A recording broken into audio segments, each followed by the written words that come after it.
Hello my friends, welcome back to the channel. And today, as you know, I'm going to comment on my game against Ding Liren. The second one, probably you have seen it, and it was a brilliancy by Ding. And in this game, I had to take a revenge in order to stay in the match because I was having the last white, and certainly it will be much harder to do this in the last black game. So I've considered this as almost the last chance to stay in the match, to equalize, and had to find some idea, kind of playable idea against Ding to put problems against his very solid opening repertoire. And somehow I managed to find a little trick that, luckily for me, worked very well in this game, even though I didn't expect it to work that well. I mean, that the whole line will go almost till move, I don't know, very far anyway. And he got a lot of trouble on the clock as well, was going down on time, and didn't remember his notes. And then the game finished in my favor. But now we will see how it all happened. Well, in general, it wasn't an easy game at all. Even if it looked like it was kind of easy win because I've made a lot of good technical moves, and the simplicity seemed like something very easy to do. But in fact, I had still to go through a lot of obstacles to win the game. So let's see how it happened, and certainly I will comment on the moves there, and it will be more clear um, what was happening in this game. So let's see it now. So I went e4 again, like in the first game of the match. e5, knight f3, knight c6, bishop b5, a6, bishop a4, knight f6, castle, bishop e7, rook e1, b5, bishop b3, castle, c3, d5. So it's a martial attack in the Ruy Lopez. So I took on d5, knight takes d5, took e5, takes, rook takes e5. As you know, the very old theory is bishop b7, but certainly it's much worse than c6. And c6, right now, with all the updates and stuff, officially it's giving black equality, but they should be precise. They should be very precise, know the lines, remember it all and stuff. And you know, it's kind of tricky, but the players like Ding, for example, they generally prefer to enter this kind of series where they know everything and have played tons of games, and generally have the feeling of the opening, and remember most of the lines as they're, I mean, repeating them, analyze them a lot, and feeling the positions as well, and so on. So he's calmly going on his main repertoire line. And so after c6, I went d3 again, bishop d6, rook e1, bishop f5, queen h4 is also one of the lines, but bishop f5 is what Ding plays normally. Queen f3, attacking the bishop, queen h4, attacking on h2. So then queen h2 and rook e8 and so on is after queen f5 is winning for black. So of course not queen takes f5, so instead g3, queen h3, bishop e3. There are different moves, but this is the most recent series more or less in this line, and there are many games played by the top players here. I mean, against for example Ding himself, he played a lot of games here, and Tomaszewski as well, and so on. So bishop e3, bishop takes d3, knight d2, queen f5. This is the line he went almost all the time, including games against me in Shamkir in the World Cup, in the first round of our match, in the first game of our match. So queen f5, bishop d4, rook fd8, a4. Well, trying to undermine the structure there on the queen's flank, trying to, in some cases, open the a file and threaten some things on the a line.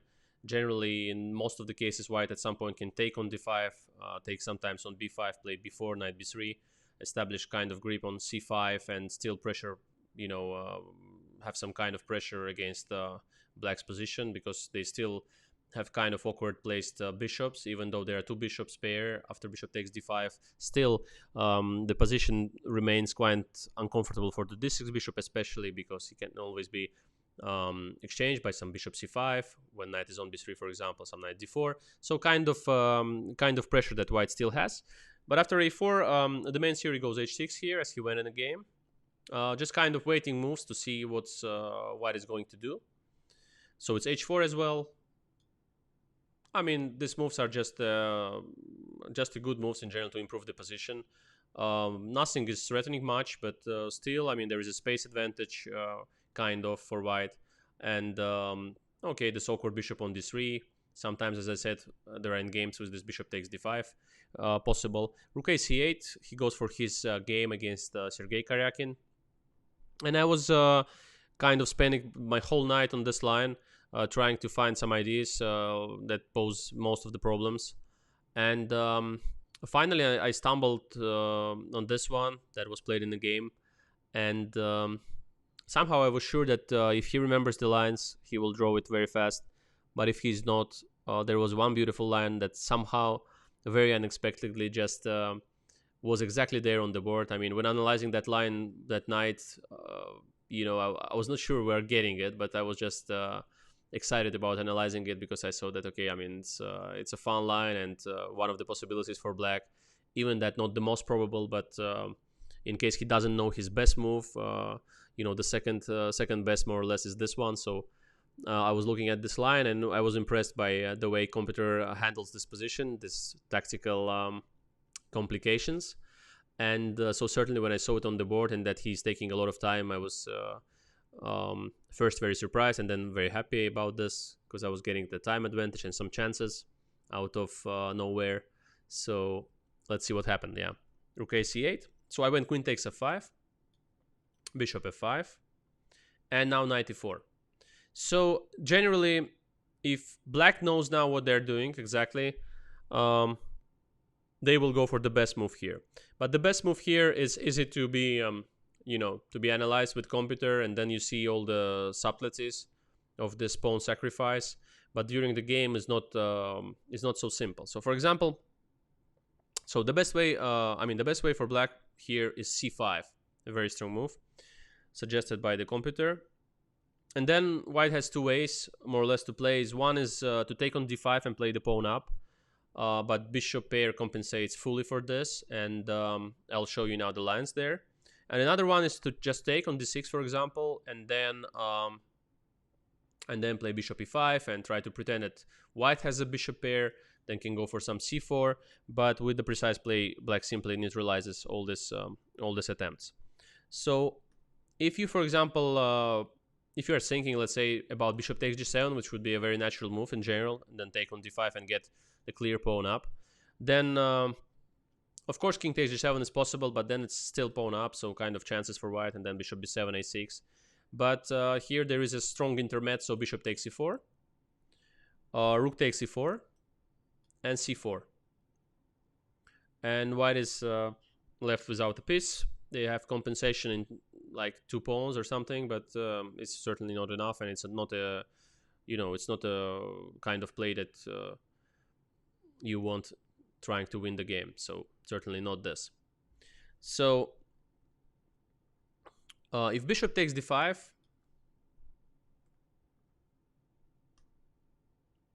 then c takes d4, bishop b7, let's say. Another option is a takes b5, a takes b5, and then rook a5. So a takes b5, a takes, rook a5, some rook b8, let's say. Even though probably d takes c3 is close to a draw, and d3 is even possible, and then bishop f8.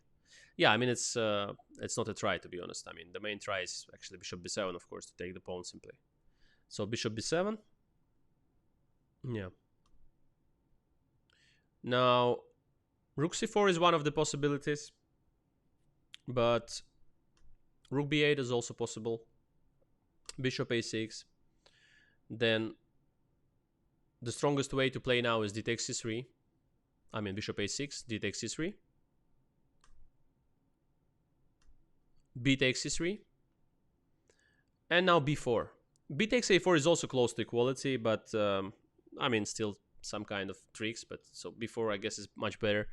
Not so easy to see it immediately as black. That this is drawish because it seems that I'm winning a pawn simply. But the idea of black is just to play with two bishop pair, and just to play, you know, c takes b4, let's say, bishop takes b4, then some rook d4, g6, king g7. Bishop can go to a5 to completely stop that pawn. The bishops are too strong, and finally, at some point, white will have to give up this a4 pawn for some exchanges, and eventually it will be a draw. But during the game, I'm not so sure that it's so simple to see this, that this is really drawish. Still, it's chances for white. It seems like it's a pawn down. I mean, in the situation where I need to win a game as white, yeah, still kind of chances for white, practically. But objectively, it's a draw and very close to it. So probably it was not the comfortable way of playing for Dink. He didn't like it. Let's say this, maybe. Or another way after this is to play, for example, rook c4. Say bishop takes a6. And then, don't know what's the best, but still there are slight chances for white in general here. They're slightly better. Still pawn up and so on. So probably he was afraid of this mostly. He didn't like this, one of these lines. After rook b8, bishop takes a6, let's say if black can go b takes a4. Then let's say rook takes a4. And according to Compi, the easiest way is to go just bishop e7 or bishop f8. Let's say bishop e7. Rook takes d4, rook takes d4, c takes d4, and rook takes b2. Yeah, it's a pawn up again, but certainly it's very, very close to a draw. It should be drawish, and at some point the opposite colored bishops and this rook and bishop endgame will be kind of drawish. So it's very close to it. But again, I mean, you should consider the fact that it's the third game of the final. Like both players are exhausted. There are some things that are simply kind of you know, sometimes you have this kind of fears of this position or that. The draw generally just almost finishes the match, and so I think that he got either overexcited or stressed in this position, and he didn't like some of the lines and was not sure where the easiest way to make a draw is when calculating all of this. And then I think he didn't think for too long there, but instead he went here bishop f8. And this was kind of second suggestion of Compi. I was having a look at it because it seemed natural to me, more natural than c5 in general. Yeah, also after c5, just will show you one more line. After c5, knight takes d6 is a possibility. And then after rook takes d6, bishop e5, say rook d7. And then say c4. Slight kind of pressure, but with precise play, black neutralizes this. Let's say one of the best options, human-like, would be to play some b takes c4, bishop takes c4, knight b4. When white still can go for rook d1, let's say, bishop d3, some rook d2. Yeah, sorry, rook d1, bishop d3, rook d2. Still some kind of pressure, but not much. I mean, rook d8 here generally is the best move. Rook a d1, rook e8. Still some kind of play. Bishop d3, knight d3, bishop c3. That was one of the possibilities that I've mentioned in the notes. But there is a very strong way after this to play knight b4. Probably this he didn't like, these positions. But this, there is a way of knight b4. Yeah. Take. take. C4, a very strong move. Now bishop a4. And black goes for knight d3.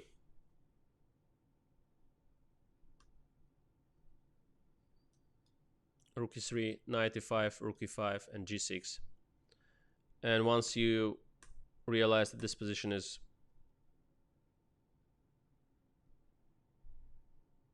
not lost at all. I mean, it's still pawn up. I mean, from far it's not that easy to see, but now there are all these threats of pinning the bishop on a4. b5 is kind of weak, so there is no other way to rather than to settle for a draw for white here somehow, even though still there are some moves, but it's not much here. It's just simply a draw. But maybe from far it's not easy at all to realize this. So maybe this kind of positions he didn't like at all from far. Like, for example, he saw that maybe knight b4 is not the move, maybe b takes c4 and then knight b4, and then there's two bishops pair for white, and they're kind of still pressing a bit. So maybe this he didn't like. So one of these lines he didn't like, so he settled for bishop f8. And bishop f8 was leading to the, and it led in the game to the very exciting lines that I found the previous night before the game and was analyzing them. I was kind of excited that maybe some chances here are possible, but didn't believe till the end that this will happen over the board. So he went bishop f8, knight c5. There was knight b6 here. One of the possibilities here, knight b6. But there are different ways for white here to put some kind of pressure on black. It's possible, first of all, to take on a6 and get some pawn up in the endgame. Close to a draw because of the bishop pair, but still chances. Another way was to play e5 and kind of play these positions with then taking on d7 and bishop e3 and so on. Also, black has to see what's happening after all this knight a6 takes and so on. And also the fact that knight b7, there is rook d7 all the time as well. Knight e6 is a possibility, but doesn't give much. Rook e5 is possible. Was in my notes, this rook e5. Then let's say bishop h7. Didn't give much, but I mean some a5 maybe, then take a6, trying to create some problems, generally around equal at the end of the day, but kind of tries, you know. So knight b6 was possible in general, but I mean these pawn up positions he probably didn't like at all when I take on a6 and getting this pawn with kind of chances for white. So generally he was going for this knight b4, which was the main move of the computer. Knight b4. So he went knight b4. Even though maybe practical knight b6 is stronger, but a lot of things to see and calculate. And also, as I said, there is a playable position with pawn down. So he liked this knight b4, thinking that this is completely drawish. And it is if there is not the streak that happened in the game. So I went fast rook e5. g6. The best move again. A takes b. C takes b. Because, for example, now if black takes with the a pawn, then there is rook a7. Knight d5 protecting on f7. And now, as I told you at the beginning of the video, it's possible simply to take on d5.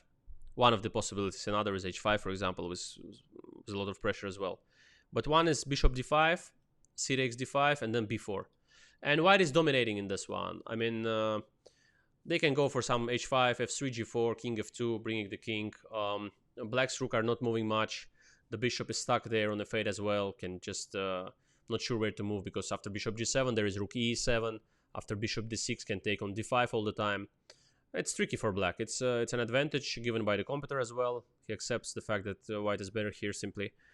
So it's not the way to play takes b5, but it wasn't the plan of Dink here. I think he was calculating this and he was happy about the position. But he was slightly upset when he saw all of this on the board very fast. Knight e6. At least if it would be a draw, I mean, at least it would be a, the beautiful one. So I was happy that this happened over the board. And it's kind of fighting, and there's some tricks as well. So he would have to find a great defense here. And I think it was in his style to find this, but generally the pressure and emotions and the kind of the fast play here and the preparation probably played its role, and he started to doubt his decisions. So he went bishop takes e6. It's the right way. Rook takes e6, f takes e6, bishop takes e6 check, king h7, bishop takes c8. It's all forced. It's already moved 29.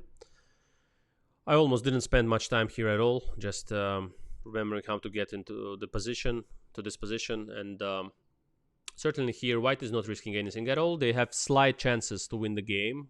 They're slightly better. If black is precise, certainly should end in a draw. It's clear for both opponents at this moment. But the fact that you have to find the most precise way to make a draw, which almost secures you the title, this is really pressuring and not so easy. So he didn't take the right decisions at this point. I mean, in my notes, knight c2 was the main. It's the first line as well of the compy. So knight c2. It's important that white has this rook c1 move, because from here rook protects the c8 bishop after knight takes d4. So rook c1, knight takes d4, c takes d4.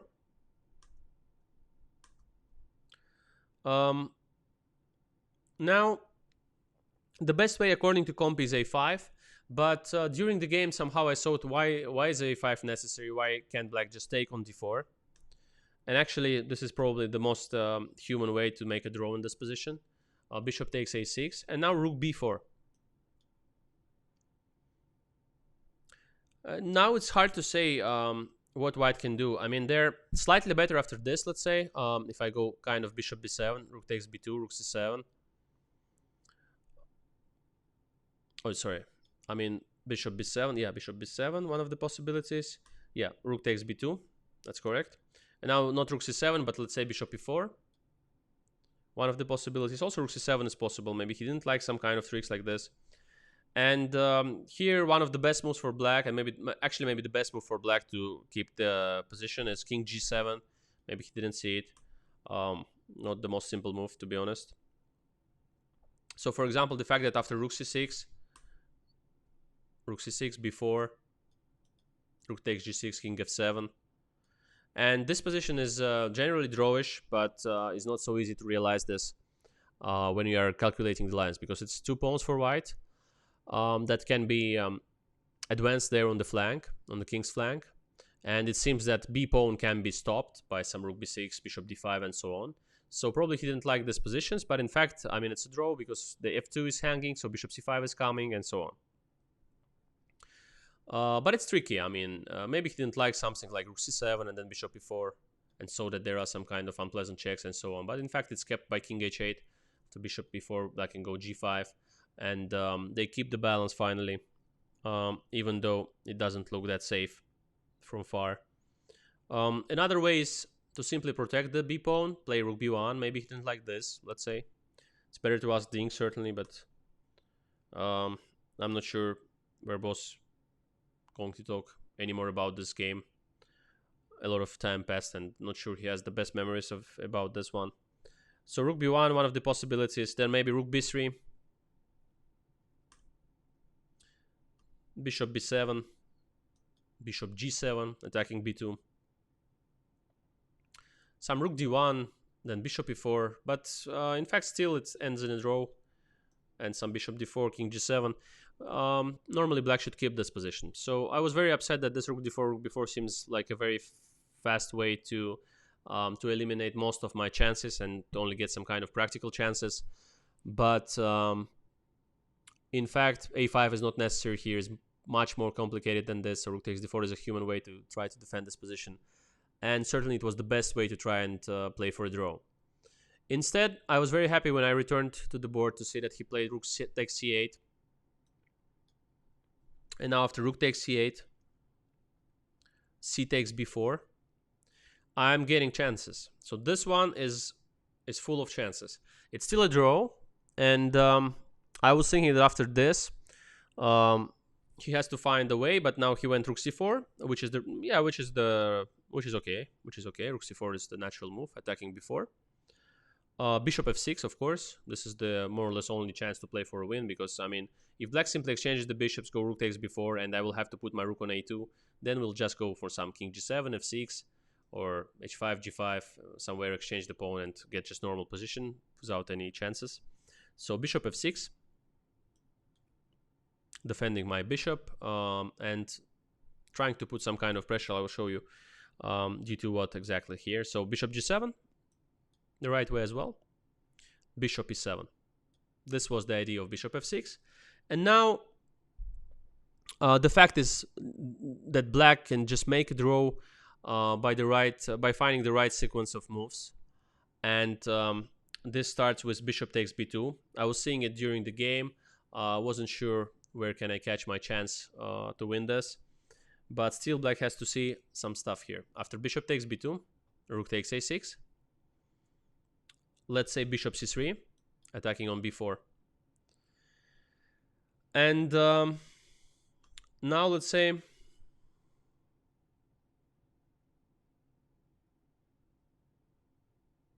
he could miss, for example, the fact that rook a7, king g8, rook b7, bishop takes b4, bishop f6. There's bishop c5, a very strong move. Let's say here,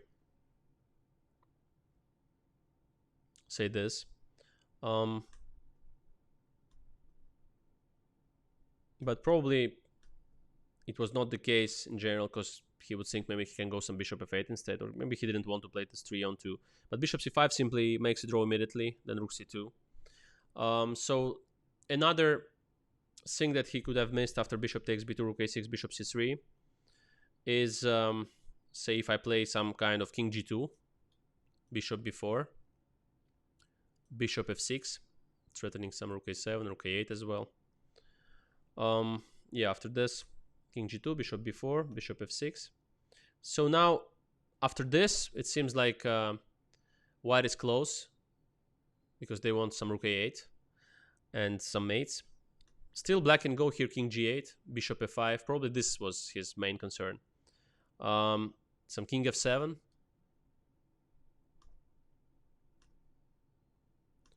Rook f6, king g7.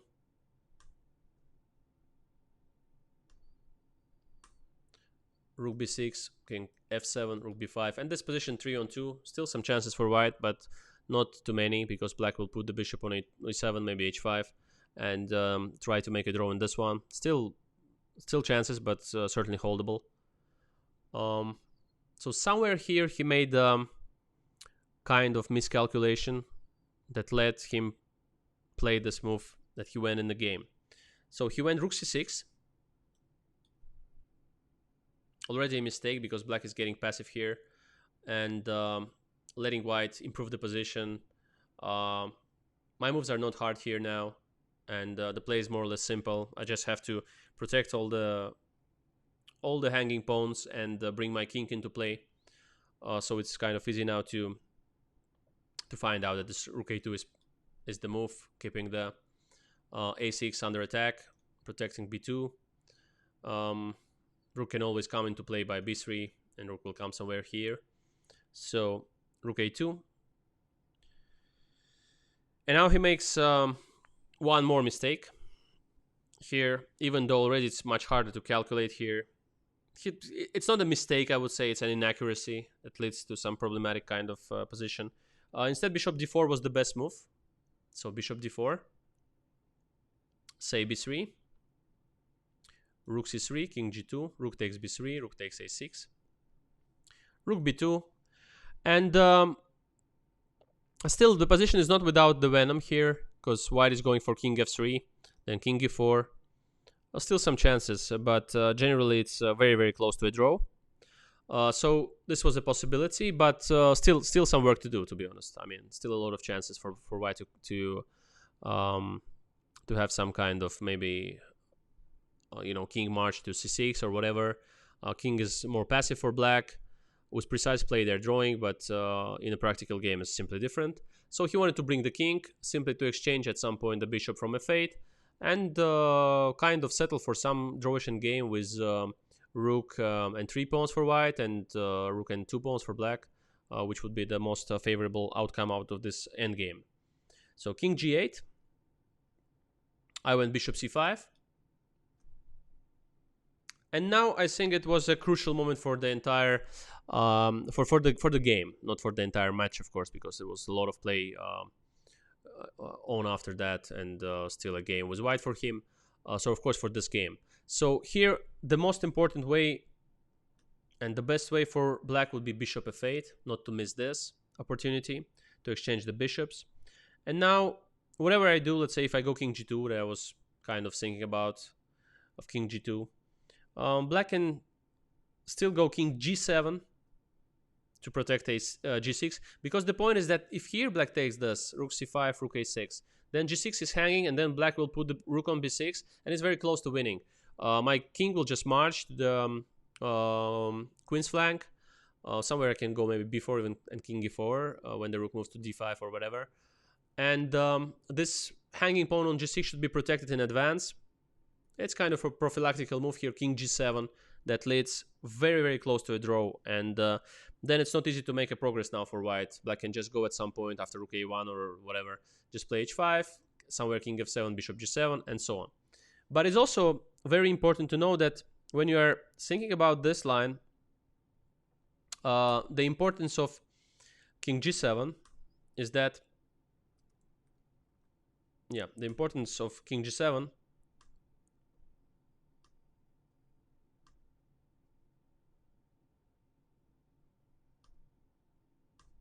is that, for example, if here, after king g7, white goes king f3, bishop c5, b takes c5, rook takes c5, and rook a6, then there is rook c2, and after rook a7, there is king f6, and position is drawish. But if black is trying the same with king f7, that was probably in his calculations here, if they're going for king f7,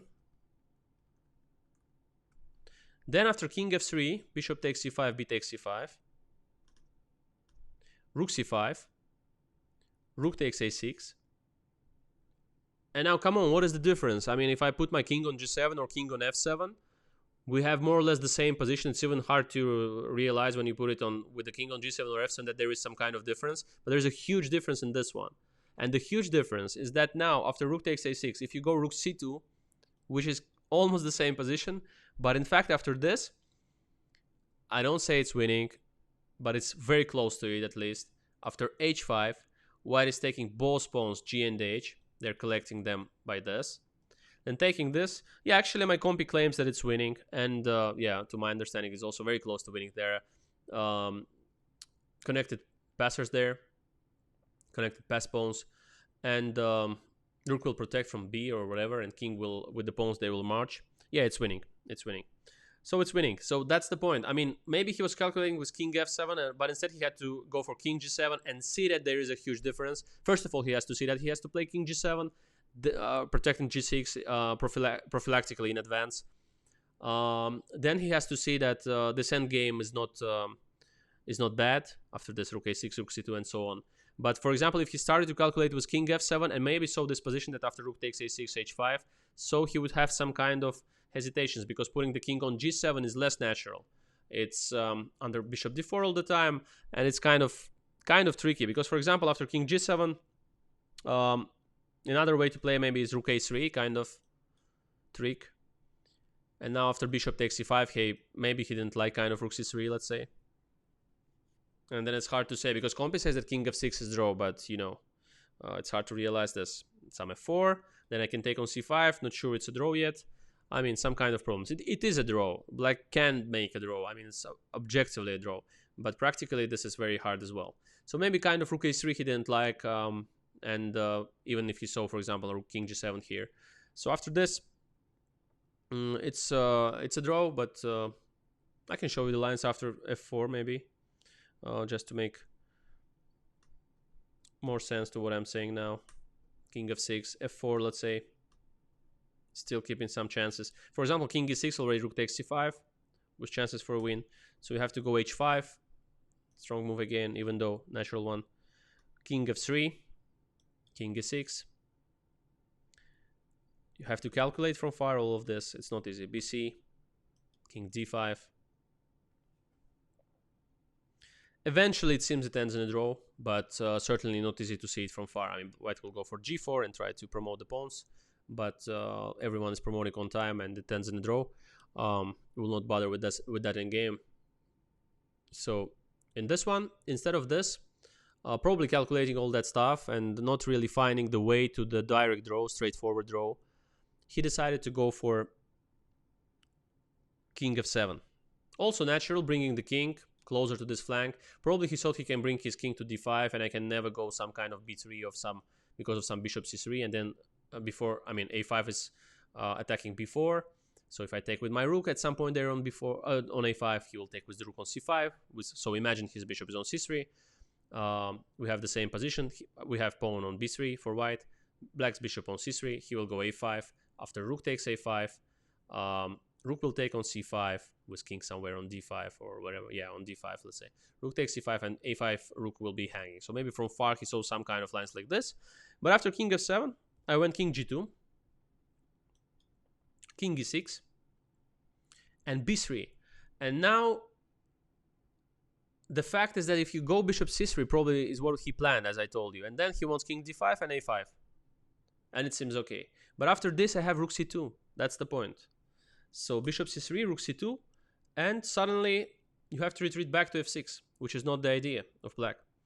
After this, it falls to rook e2 and taking on b4. And white is winning. So maybe this is what he missed from far. And after king g2, he was already very much upset about the position. I mean, he went king e6, b3, and here he was very much upset about his position. Certainly, practically, it's very hard to play. I mean, a6 is hanging, rook is not moving from c6. Not sure what to do. White is just bringing the king to e4. He went h5 to try to stop the pawns from moving by g4 and so on. King f3. The best way was to play some bishop c3, bishop f6, stay in the place. Okay, he went king f5. I don't see much of a difference. It's unpleasant position, certainly. Rook d2, bringing the rook to d5, very natural. Bishop e5, protecting against the rook d5 check or rook d6 anywhere. Rook d5. Bishop d4 now is in the air. And here Compi suggests that the great Compi defense here was king f6. It was somehow the only move. Me, I was thinking only about king e6 somehow, but okay. Let's believe. Because we know how strong Compis are nowadays. So king e4. One of the moves. Another way is to play bishop f8, not sure for what for. I mean, king e4. And the point of the whole idea with king f6 is that black can defend with rook e6 here against king e4. So maybe it's not easy to bring the king, right, like this. So white should think about anything else. Let's see what white can do after king f6. They can go, for example, one of the moves here is what? Let's see. Yeah, one of the ways is actually to play king e4, rook e6, king d3, let's say.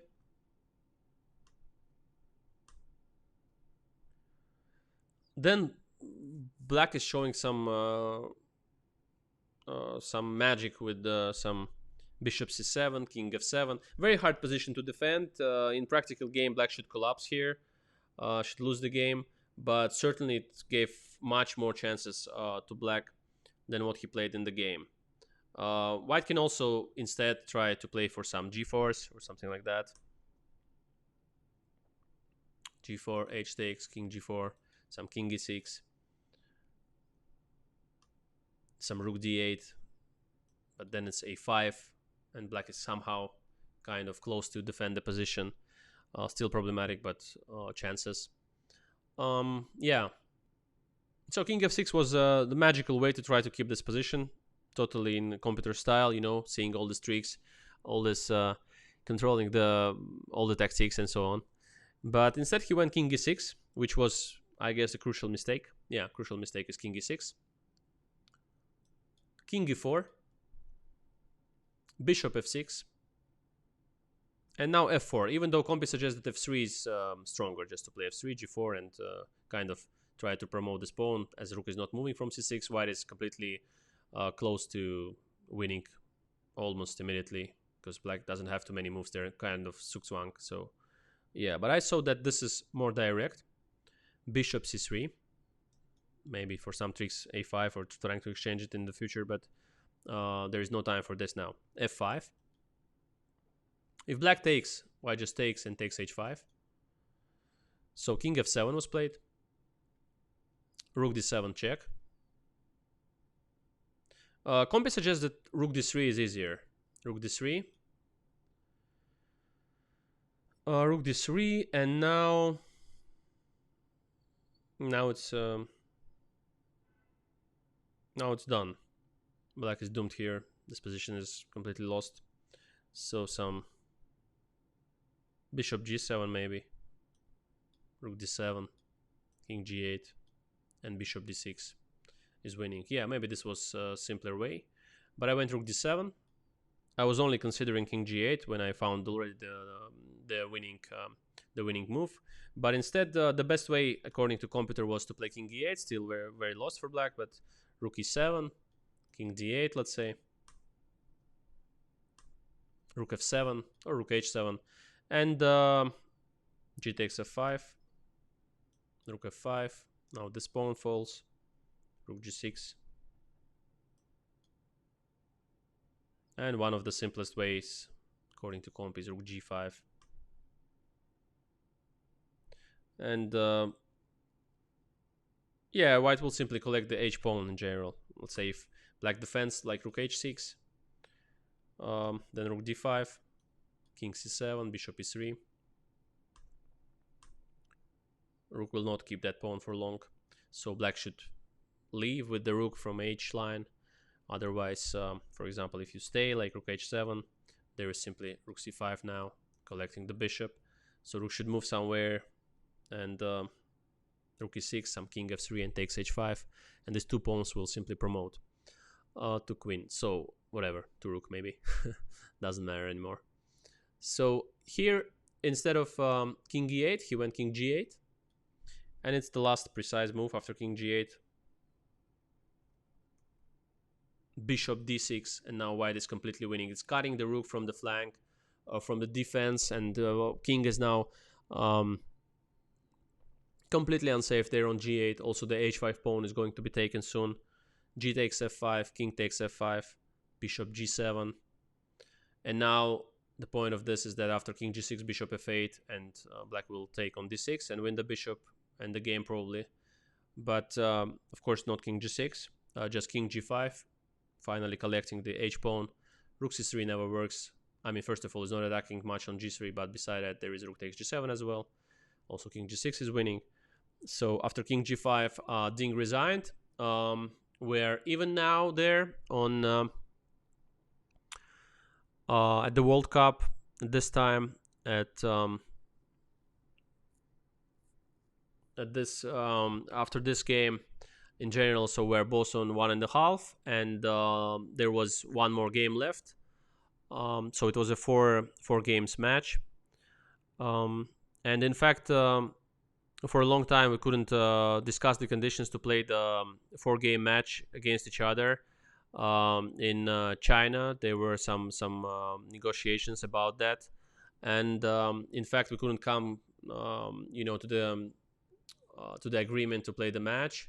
4 games match, and at some point I saw that already we will never have this match, but somehow instead of that match that was going to be had chances to be played in China at some point, in fact, instead of this match, which we generally cancelled, we've got to play a match of exactly 4 games, even though the whole World Cup is like 2 games matches. In fact, we exactly met each other in the final for a 4 games match, and so we got this finally. And so after this game, there was 1 game left. I think I will analyze that. And then we will move to the critical moments of the tiebreaks and see what happened there. It was a very interesting tiebreak with a lot of possibilities for both players. Thank you so much for watching. Hopefully you liked this game. This was an important victory for me in this World Cup, and it brought me back to the match and gave me a chance again to fight for the cup. And hopefully you liked it. So please subscribe to the channel, hit the bell to be notified about the upcoming videos, and please write your comments. What do you want as a change to, let's say, the board or to the board, or anything else that you want to discuss, maybe some ideas on what we're going to do on the channel. It will not always be the comments, of course, of the games, but for now I saw that this is the most reasonable way to show some kind of to share some kind of experience on some games, and especially there are no classical tournaments anymore, so we can go back a bit in history and see what was happening before in the most important tournaments. So thanks again for watching, and till the next video. Thank you very much. Bye bye.